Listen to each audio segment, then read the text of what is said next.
Bismillahirrahmanirrahim. Assalamualaikum warahmatullahi wabarakatuh.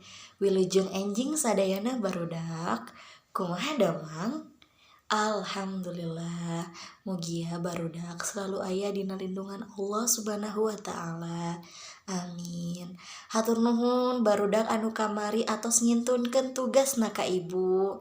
Nah, anu teu acan ngintunkeun tugas kamari, ibu masih ngantosan. Mangga nya dikerjakeun sareng ke terus dikintunkeun fotona ka ibu. Nah, kangge dinten ayeuna urang diajar ngeunaan ngaregepkeun carita. Mangga buka buku Midadamina, buka halaman 8. Nah, satu acan mulai urang ngadua ti payun ya. Ngadua mulai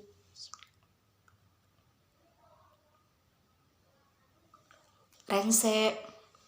Nah, ayeuna ngaregepkeun carita.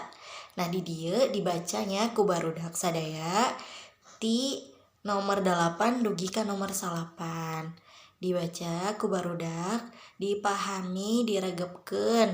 Nah, salajengna nyaeta ngajawab pananya. Nah, di dieu aya nomor 1 dugi ka nomor 10. Nomor 1, Mida teh umurna sabaraha tahun. Nah, dijawabnya dijawab diserat teras hasilna difotokeun ka ibu. Kitu nya. Nah, saatos eta urang ngawih. Nah, ngawihna kumaha aya di halaman 10. Sok sadayana buka kiringan ibunya.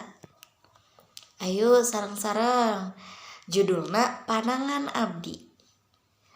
Panangan abdi tangan sareng kiwa, dina panangan aya 5 rema, nu kahiji jempol, kaduana curug, katilu jajangkung, kaopat jariji, nah nu kalima nyaeta cinggir.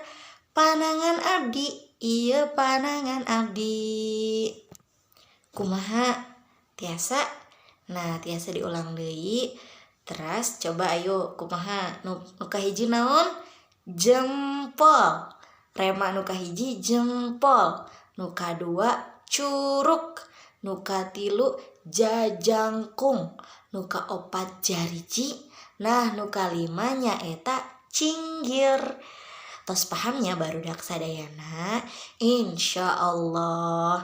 Nah, alhamdulillah sakieu wae dinten ayeuna pembelajaranna. Nah, insyaallah kin urang lanjutkeun lajengkeun deui dinten Jumat payun.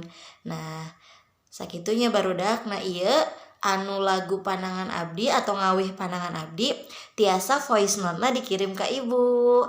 Teu kedah video voice note oge nya. Mangga hatur nuhun. Wassalamualaikum warahmatullahi wabarakatuh.